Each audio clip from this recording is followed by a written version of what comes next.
आप सभी दोस्तों को एक बार और अपर्णा का प्यार भरा नमस्ते। मेरे सभी सब्सक्राइबर्स को बहुत बहुत प्यार। और जो मेरे नए सब्सक्राइबर्स हुए हैं, मुझे इतना अच्छा लग रहा है आप लोगों को पाके कि आप सब मेरे एक परिवार बनते जा रहे हो। ऐसा लग रहा है बहुत बड़ा परिवार बनेगा मेरा। आप सबको तहे दिल से शुक्रिया। Thank you so much. आज फिर दिल किया कि मैं आप लोगों से कुछ बातें शेयर करूं, कुछ गुफ्तगू जिसे मैं नाम दे रही हूं, और या फिर कुछ बातें करती हूं।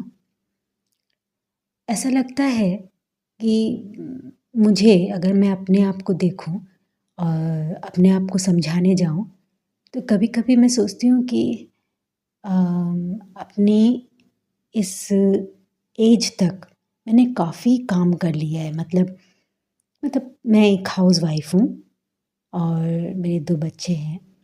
तो उनको बड़ा करना, उनकी पढ़ाई लिखाई, फिर घर का काम जो हाउसवाइफ का होता है। तो मैं समझती हूँ बाप रे! मुझ जैसा काम तो कोई नहीं कर सकता। मैं बहुत काम करती हूँ। मतलब सुबह से लेकर रात तक बहुत काम। और मुझे काम के साथ-साथ बहुत स्ट्रेस भी रहता है, डिप्रेशन रहता है, खुशियाँ भी रहती हैं, नो डाउट। लेकिन वही खुशियों की जो मतलब टाइमिंग होती है या फिर खुशियों का जो वक़्त होता है, थोड़ा बहुत होता है।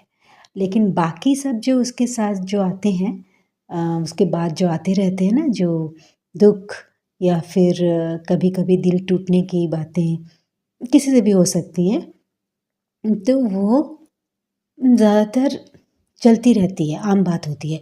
इसी के साथ काम भी करना पड़ता है। तो मैं जब सोचती हूँ अपने आप को, बाप रे! मैं तो कितना काम करती हूँ अपने घर के लिए, अपने परिवार के लिए। तो अपने आप को बहुत ऊँचा पाती हूँ, सोचिए। लेकिन जैसे कि मैं एक लेडी हूँ, तो मुझे पार्लर की ज़रूरत पड़ती है। तो जब मैं उनसे मिलती हूँ, जब वो आजकल तो सब ऑनलाइन होता है, तो घर में आके कर जाती, पार्लर मिल जाता है मुझे। तो वहीं से मुझे पता चला कि ये जो लड़कियां हैं, ये जो मतलब जो फीमेल्स हैं जो काम कर रही हैं, जब मैंने उनको देखा वो टाइम से आती हैं, काम करती हैं, और जितना मुझे उनसे पता चला है, बहुत स्ट्रगल कर रही हैं अपनी लाइफ में। मतलब इतना कि शायद उनके स्ट्रगल के सामने मेरी जो परेशानियां हैं, निजी परेशानियां हैं, छोटी पड़ गई। वो एक गाना है ना, दुनिया में कितना गम है, मेरा गम फिर भी कितना कम है, लोगों का जब गम देखा तो मैं अपना गम भूल गई। वही बात। तो मैंने जब उनसे सुना कि वे सिंगल मदर है कोई, या फिर कोई मैरिड है, अपने हस्बैंड के साथ है, या फिर कोई अनमैरिड है, वो पढ़ाई कर रही है, साथ में ये जॉब भी कर रही है, और मतलब टाइम से आना, बहुत प्रोफेशनल है, टाइम से आना, टाइम से जाना, कहाँ-कहाँ दूर-दूर तक उनको जाना पड़ता है।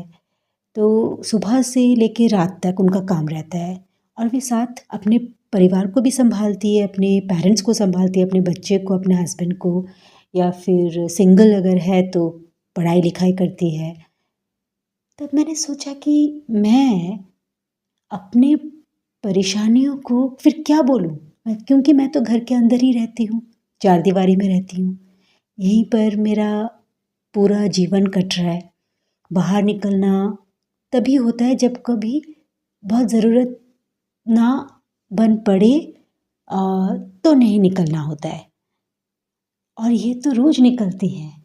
ये तो सुबह से रात तक अपने आप को उस मुकाम में पहुँचाने के लिए, या फिर वही 2 वक़्त की रोटी के लिए, जुगाड़ के लिए, या अपने सपनों को पूरा करने के लिए, अपने परिवार को पालने के लिए ये दिन-रात मेहनत कर रही हैं।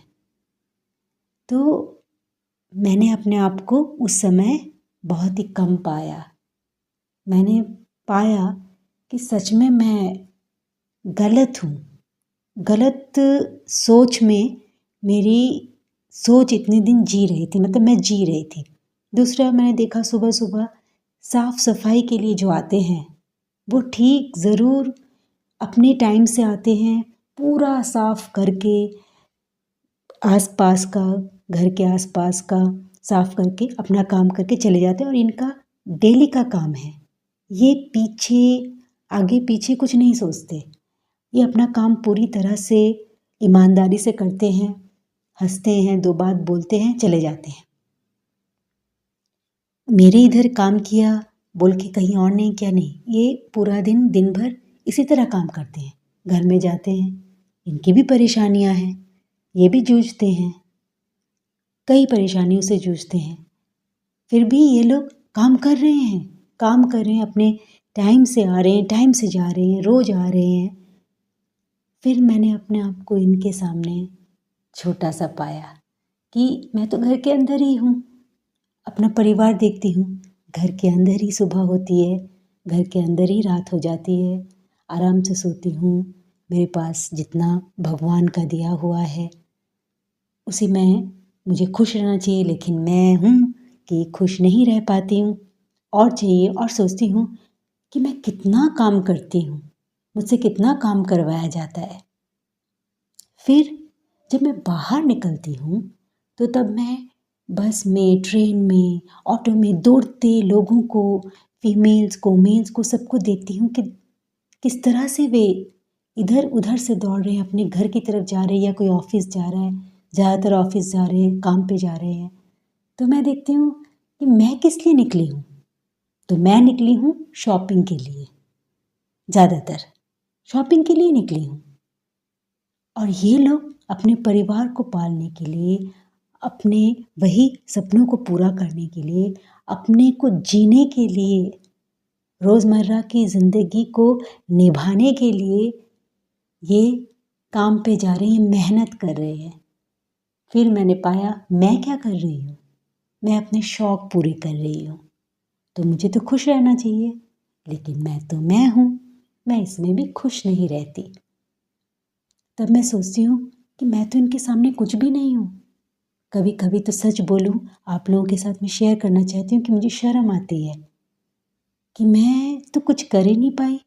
अपना हाउसवाइफ़ बन के ही मैंने जीवन गुज़ार दिया, और उस काम को भी मैंने समझा कि मैं बहुत ज़्यादा काम कर रही हूँ।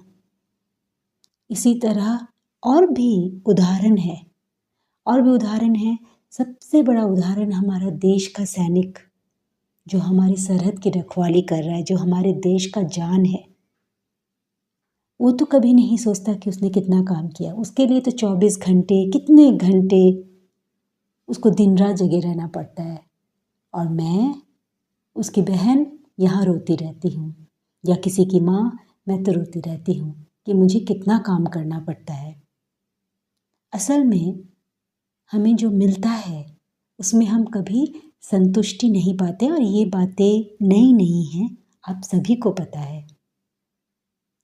जब मैंने उस पार्लर की लड़की से उसकी बात सुनी, उसकी आपबीती सुनी कि किस तरह से वो दिन-रात एक छोर से दूसरे छोर दौड़ती है और अपना मन लगा के काम करती है, तो वो एक उदाहरण ही काफ़ी था मेरे लिए कि ऐसे लाखों लोग हैं जो दिन-रात मेहनत करते हैं, लेकिन उफ़ तक नहीं करते, क्योंकि यही जीवन है, यही सत्य है कि मेहनत तो करनी पड़ेगी, और बिना मेहनत किए कुछ हासिल नहीं होगा।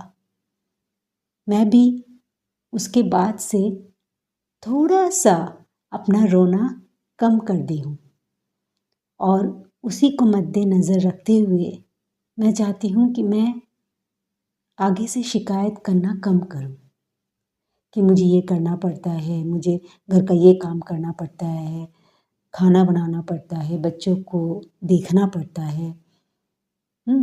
तो उसके आगे भी जीवन है, उसके आगे भी मैं बहुत कुछ कर सकती हूँ। कोई भी है, कोई भी उदाहरण मैं ले सकती हूँ। जैसे ठेले में सब्ज़ी बिक्री करने के लिए आते हैं, कितने सामान बिक्री करने के, तो वे तो रोज़ आते हैं। दिन में कई ठेले हमारे घर के सामने आते हैं, वो लोग बिक्री करते हैं, चिल्लाते हैं, सामान ले लो, सामान ले लो। क्या उनकी ज़िंदगी नहीं, क्या वो मेहनत नहीं कर रहे?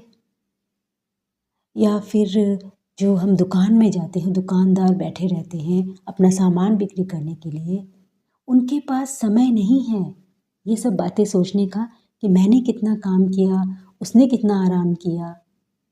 लेकिन मेरे पास अगाध समय है, बहुत समय है ये सोचने के लिए। तब धीरे धीरे मैंने पाया कि अपने इस समय को मैं आप लोगों को दूँ, आप लोगों से 2-4 बातें करूँ, मैं अपनी पोएट्रीज़ लिखूँ और अगर हो सके तो मैं अपनी पढ़ाई करूँ। तो इससे क्या होगा कि मेरा इस पृथ्वी में आने का लक्ष्य, मेरे इस पृथ्वी में आने का, धरती पे आने का महत्व और समझ में आएगा मुझे।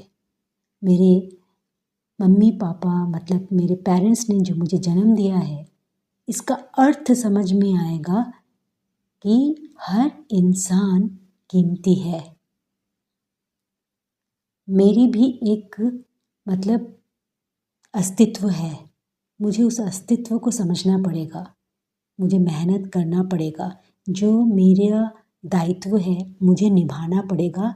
उसके ऊपर भी अगर दायित्व बढ़ता है तो वो भी निभाना पड़ेगा, क्योंकि यही जीवन है, यही सत्य है। धन्यवाद। मुझे ये बहुत दिनों से मेरे मन में था कि मैं आप सबके साथ ये साझा करूं ये विचार कि हम बहुत असंतुष्ट रहते हैं जितना भी हमें मिलता है, हम चाहते हैं और हमें मिले। तो धन्यवाद मुझे सुनने के लिए, इतनी देर झेलने के लिए। शायद मैं कुछ समझा पाई हूँ कि ये जीवन जो भगवान ने हमें उपहार के रूप में दिया है, बहुत बड़ा उपहार है। इसको ऐसे ना सोच के कि बहुत मेहनत करती हूँ, बहुत मेहनत करता हूँ, नहीं। उस जगह को, उस इंसान को देखो जो शायद तुमसे या हमसे 24 घंटे मतलब कड़ी मेहनत करता है, 24 घंटे मेहनत करते हैं, ऐसे भी लोग हैं। तो उन सबको मेरा बहुत बहुत मतलब क्या बोलते हैं, बिग सैल्यूट उनको। और खुद को भी मैं कोशिश करूँगी बदलने की, शिकायत ना करने की, असंतुष्ट ना रहने की, जितना है उसी में खुश रहने की और उससे और बेहतर बनने की। धन्यवाद। और मेरे सभी नए सब्सक्राइबर्स को फिर से बहुत बहुत थैंक यू। आप सब अपने जीवन में खुश रहो। संघर्ष है लेकिन साथ में खुशियों का सवेरा भी आना है, ये तय है। हर अंधेरे की एक सुबह होती है, ये आपको भी पता है। तो खुश रहना ही है किसी भी हाल में। ठीक है, thank you so much, bye bye.